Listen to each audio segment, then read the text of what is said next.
Okay, so let's first look at this large ziggurat. You've probably heard the term ziggurat before, but a ziggurat essentially is a platform on which stood a temple. Now, it's not in great condition today, as you can see, after 5,500 years. It wasn't made of stone, it was made of mud brick, so it doesn't survive as well as some of the things that we're going to see in Egypt, right? But it took a lot of human labor. They estimate thousands of people to build this platform on which the temple stood. And when the archaeologists excavated the temple, they saw that the plan of the temple was exactly like the plan of the temple in Eridu. And you can see that these ziggurats, so this is the first one at Uruk. Over time, the ziggurats in Mesopotamia get bigger till you get to, eventually the Tower of Babel, which was probably the ziggurat in Babylon. But you could see kind of what it would have looked like back then. If you were transported back to ancient Uruk, this is what you'd see. Now, because you see Mesopotamia is so flat, this really dominates the landscape. If you're out in your field working and, harvesting barley, you look around, this is going to really stand out on the landscape. So it was a very noticeable monument and testament to the power of the temple. And we're going to see some more evidence of the power of the temple. So same basic layout and design as we saw in Eridu. Here are the steps that would have led up to the top of the platform on which the temple stood, and inside the temple would have been an offering table, and the other area would have had the image of Anu, the sky god. So there you get a little bit of an overhead perspective. Okay, so this shows that the people who were running the temple were highly organized. They could motivate people, large numbers of workers, to work on something like this. This was possible because of the large surpluses that were produced. Now let's look at the other religious area, the Eanna Precinct. Now this was dedicated to a goddess you might have heard of. Her later name is Ishtar, but at this point her name was Eanna. Eanna is the Sumerian version of Ishtar. Eanna, as you see here, was the Sumerian goddess of sexual desire and warfare. She was not a mother goddess. She was not a fertility goddess. You need sexual desire to have fertility, but she was not kind of like a mother goddess figure. She was the goddess of sexual desire and warfare. She usually is shown with these kind of weapons coming off her back, holding some sort of weapon, and the other, standing on a lion, holding a lion by the reins, you can see here. So she's a pretty fierce character. In the Eanna Precinct, again, they found lots of mud brick buildings that weren't preserved up to the roof, but they still had the floors and parts of the walls, and they could reconstruct approximately the size. So let's look at some of the buildings that were found there and some of the other things that were found in the Eanna Precinct. It would have looked something like this, as we said before. A number of different buildings. Now, remember when we looked at those clay balls and the tokens that developed into tablets and then eventually into writing? The original tablets with the pictures and the numbers of different goods are mostly found in the Eanna Precinct. And as we said, most of them are recording goods and amounts. So it looks like what's going on here in the Eanna Precinct is that the people involved in the temple are keeping track and keeping records of the taxes and the tribute that's coming in from people into the temple. Right? So this is one of the things that shows that the temple is not just religious structure, it's also a economic structure. It's storing surpluses. It's using those surpluses to give to craft specialists and also to pay workers, right? So here's that tablet like we saw before that's talking about beer and distribution of the beer to workers, probably as payment for things. I'd work for beer. We also have a temple that has some of the earliest pillars made, and these pillars and also some of the other buildings in the Eanna Precinct were decorated with some of the earliest mosaics in history. They would use wall cones. These are clay cones of different colors. On the outside of the walls, they would have plaster, and they would push the wall cones in to make kind of these designs.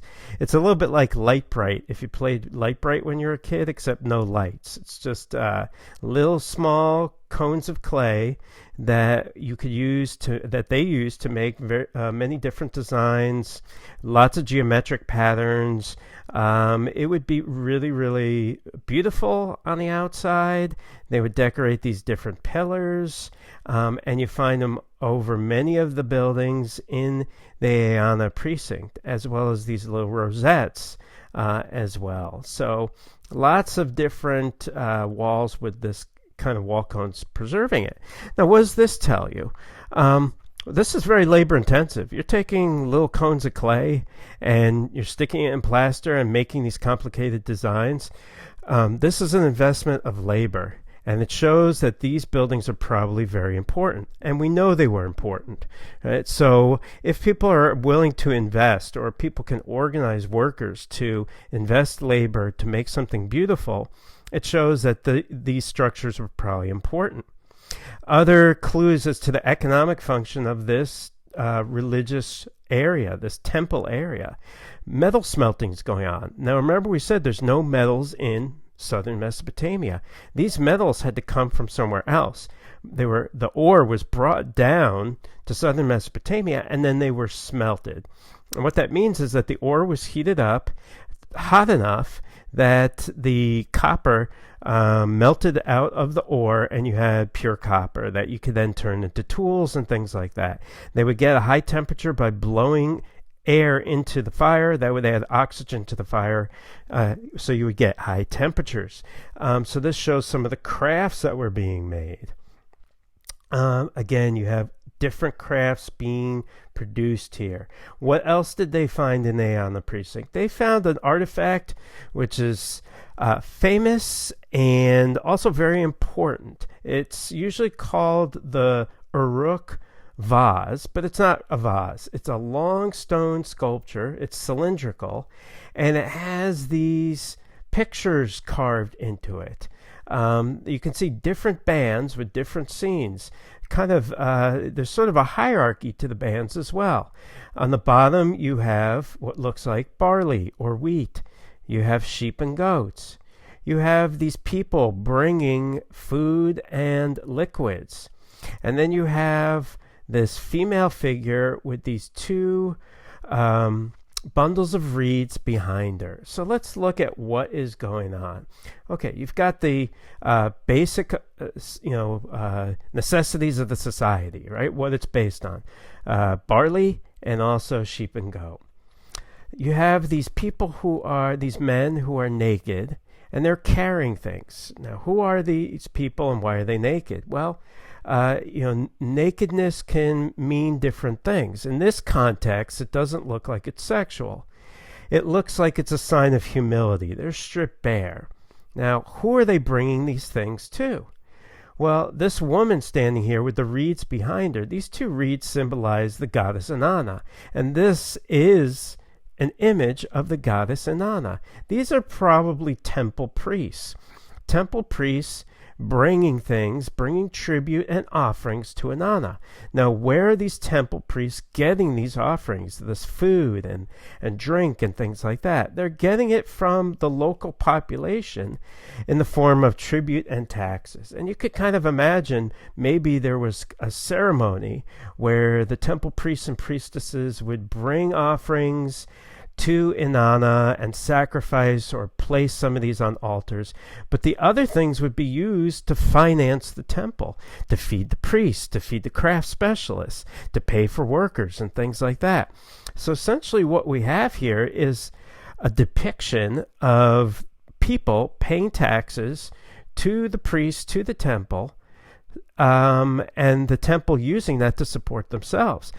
And also to dedicate to Eanna, right? So when people, everyday people in Mesopotamia, wanted to offer things to the goddess, wanted to support the goddess. The way they do that is to support the temple, because in the ancient Middle East, the temple was the house of the god. It's actually where the god or goddess lived. Right? So by giving your taxes to the temple, you're giving your taxes to Eanna. And then Eanna will look favorably upon the city of Uruk and grant them a good harvest next year. In ancient Mesopotamian mythology, it talks about the creation of human beings. And, unlike today where, we think of, what is the purpose of life? Why are we put here on the earth? Some people might say, well, it's to find meaning, to do things that give us meaning, et cetera. That kind of might be a sort of modern secular way of looking at life on earth. Right? In ancient Mesopotamia, human beings were created by the gods for only one reason, and that reason was to serve the gods.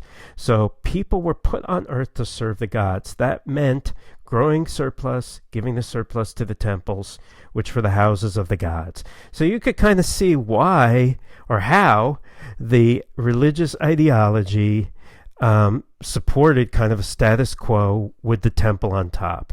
So at this point, the temple is the most, and these actually temples in Uruk are the most powerful institutions in the city, much more powerful than kings were at this point.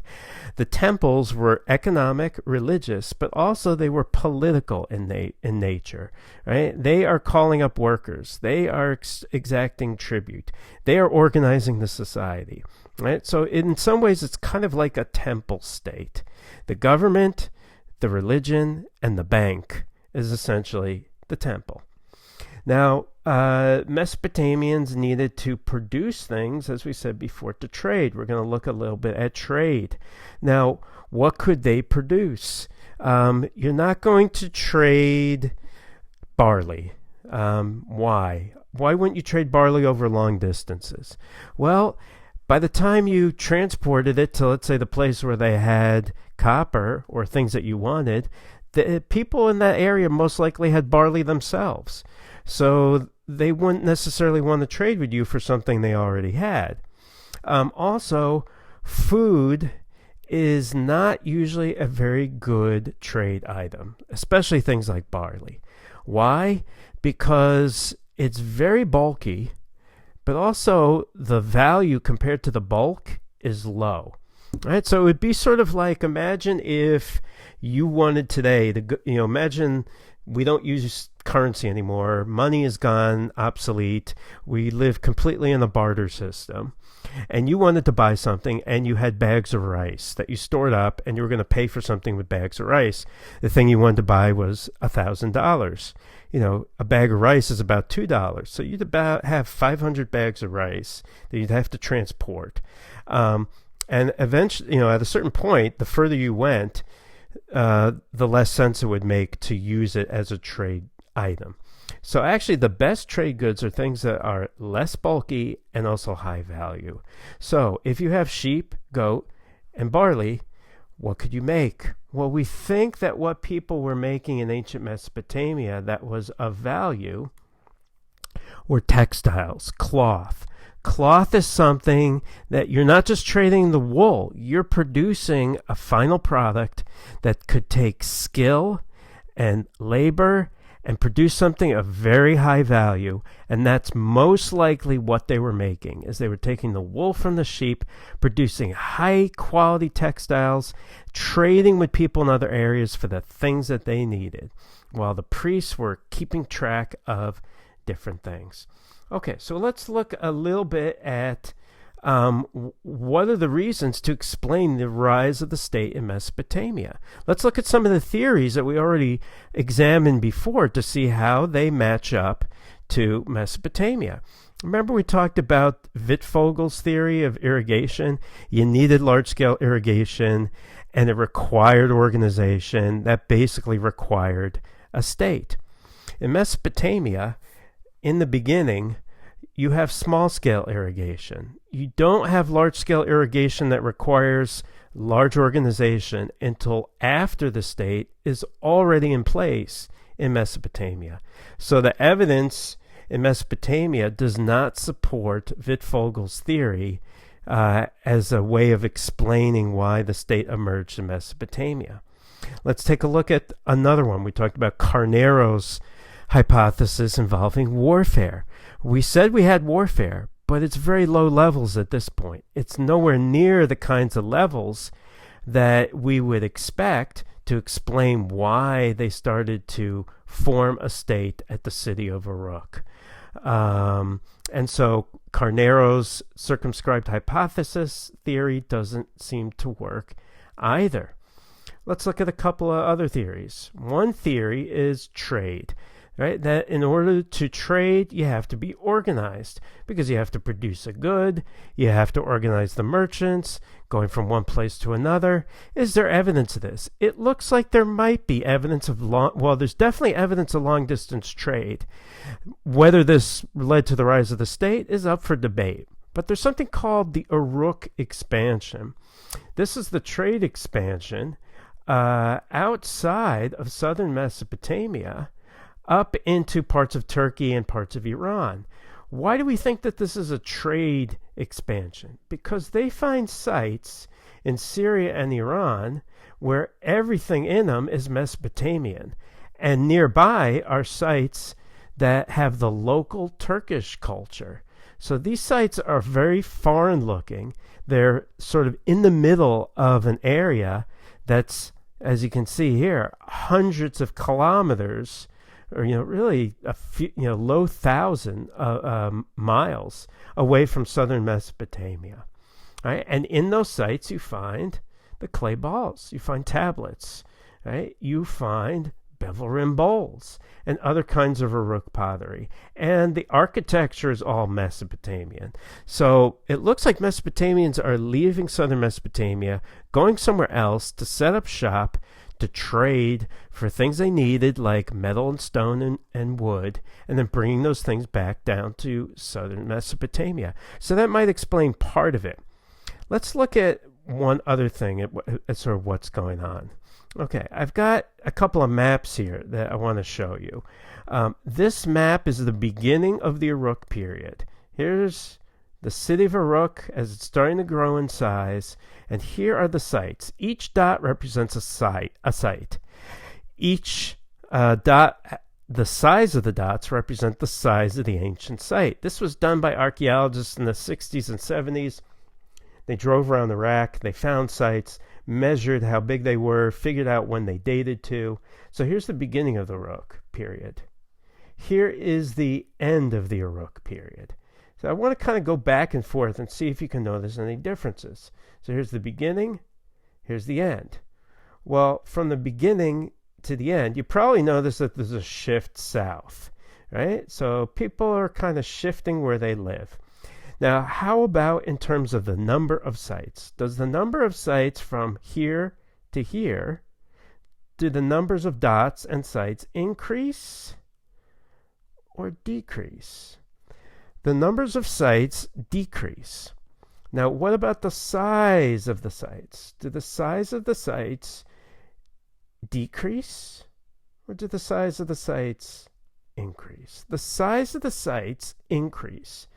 So what is going on here? The number of sites are decreasing. The size of the sites are increasing. Fewer sites, but the sites that are there are bigger. So what that is showing is that not that the population is just getting bigger. It's not like there's a population explosion everywhere. Yes, the population is getting bigger, but that only explains part of it.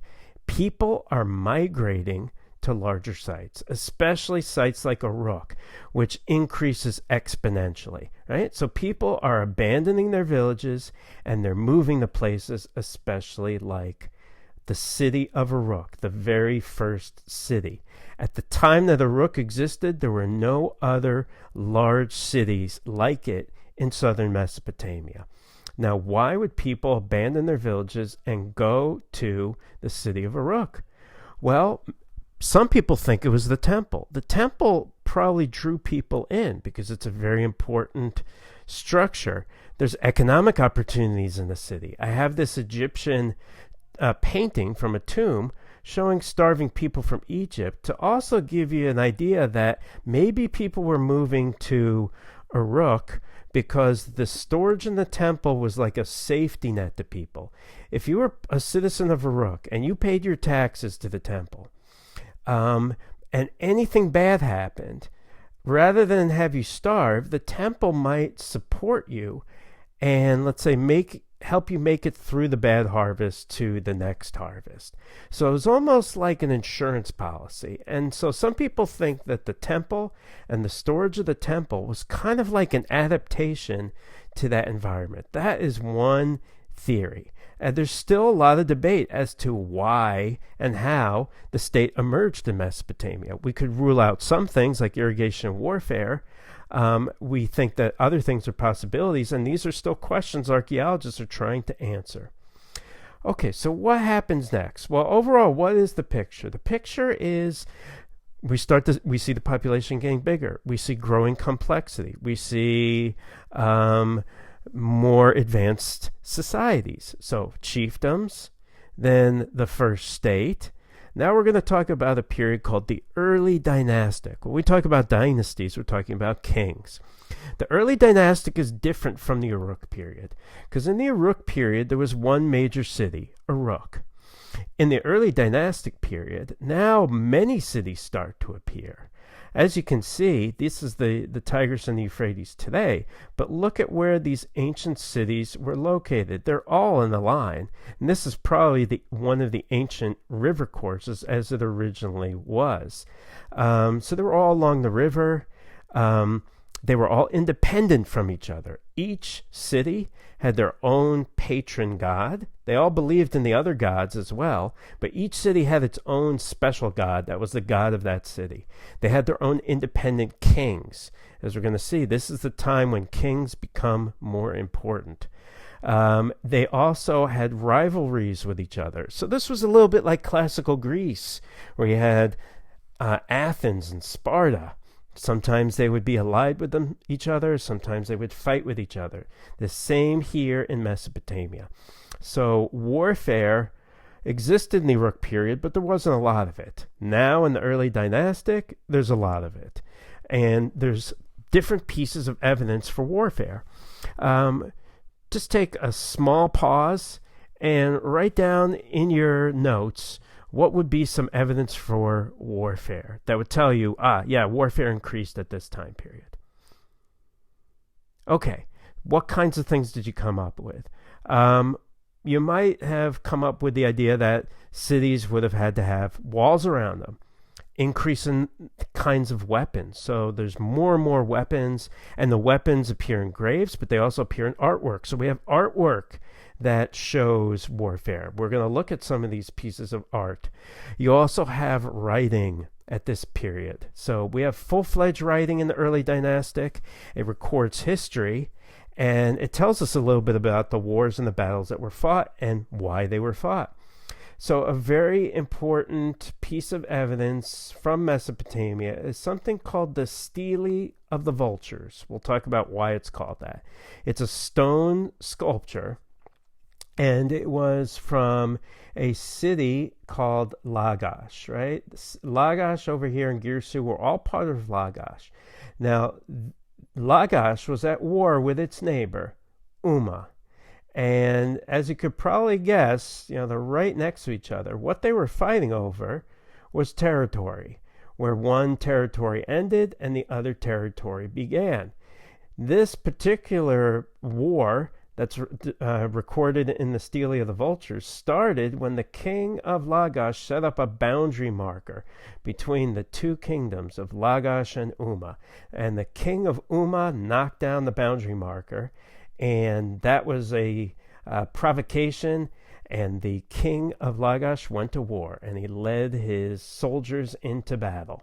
And what we see on the Stele of the Vultures is a little bit of that battle. Now, what you can see here are soldiers marching together. They have shields, they have spears, they're marching over the bodies of the dead soldiers. They're being led by this king called Eonatum. the king of Lagash. How do we know he's a king? Well, here he is down here too. You can see that special royal hairdo. He's leading his soldiers in the battle.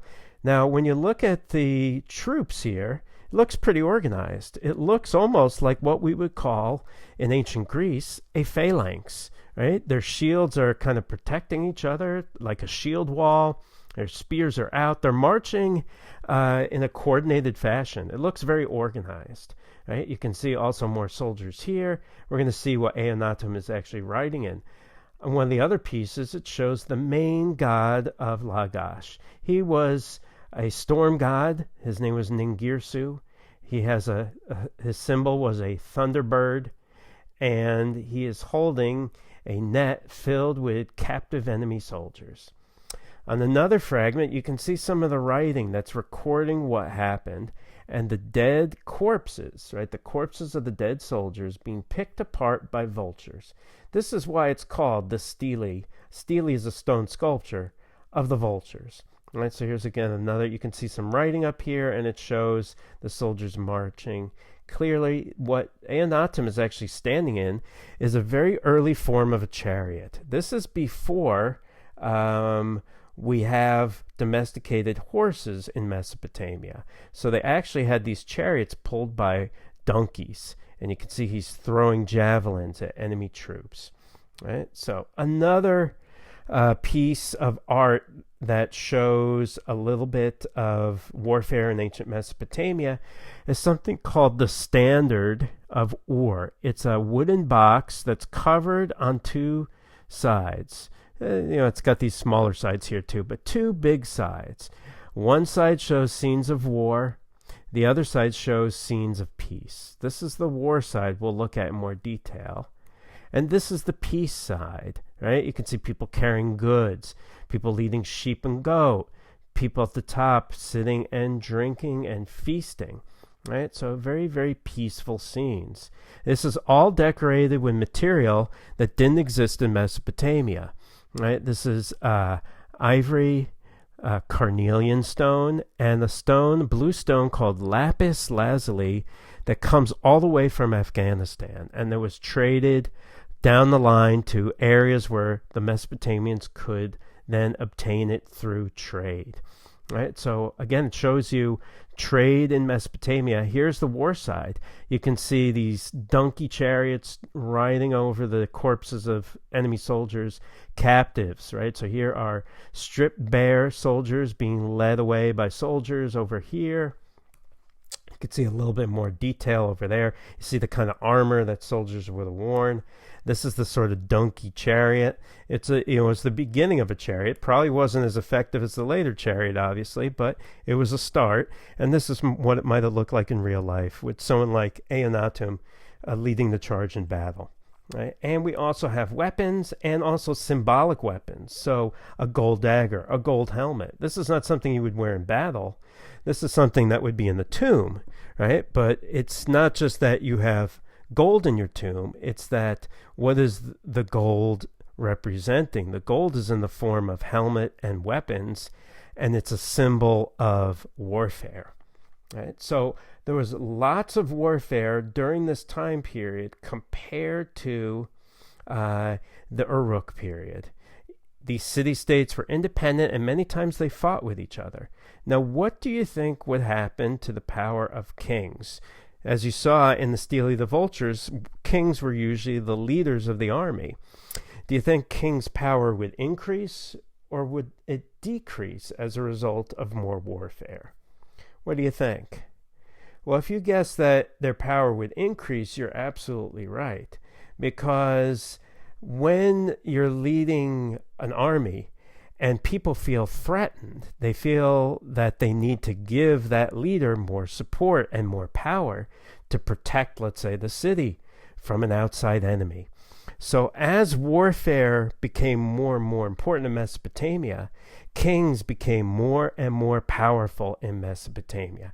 And there's evidence for that. One of the pieces of evidence is that we have a new kind of building in the early dynastic period that doesn't exist in the Uruk period. It's not a temple. You can see it's not a ziggurat. It's not on top of a big mud brick platform. It doesn't have the same kind of architecture as a temple. What is it? This is actually a palace. This is where a king would live, but also would meet dignitaries, let's say in an audience chamber, would have scribes and other people working in the household, right? So it would be a little bit like palaces we see in Europe, like Versailles, where it's a government and also living quarters. It would be like the White House today. It's where the president lives, and it's also where he conducts affairs of state. Right? So this is not to say that the temples were not powerful at this time either. They were. It's just that the kings became more and more powerful during the early dynastic, and we think that had to do with the fact that warfare became more prominent part of culture there. Now this is a big ziggurat in a city called Ur that we're going to talk a little bit about. On top of that ziggurat would have been a temple. Now, they don't find the statues of the gods in these temples anymore because those were probably stolen long, long ago, thousands of years ago. But what do they find that tells us a little bit about the religion of ancient Mesopotamia? As we said before, temples are houses to the gods. It's where the gods live. Outside of temples, they sometimes find buried in pits these kinds of statues. They're people with their hands clasped. Some are bearded, some are clean-shaven, some are women, and some are men. But they all usually have these very wide-eyed expressions. And they have their hands clasped in this sort of way. Now, what's being represented here? Some people think that these are gods. They're actually not gods. They represent the people of Mesopotamia. And why are their eyes so big? Their eyes are big because they're in awe of the god or goddess. Their hands are clasped in a stance of prayer. Now, what were these things? These were surrogate worshipers for people, right? Because if you were in ancient Mesopotamia and you were from a prominent, wealthy family, you couldn't pray to the god all day. The priest would come into the temple and bring offerings to the image of the god, right? You can see here. But you didn't have time to pray all day to the god, so what could you do? Well, what you could do is you could have one of these figures made, and then these figures would be placed in the temple chamber, and they would pray to the god on your behalf. And when you died or passed away, the statue of you would be buried kind of almost in a mock graveyard. Okay. In the next video, we're going to look at a very important city from the early dynastic period called Ur. It's the city that maybe Abraham is from in the Bible. It said that Abraham comes from Ur. It might be this Ur. We'll talk about one of the most famous and important discoveries that was found in Mesopotamian archaeology at the city of Ur. So we will do that in the next video.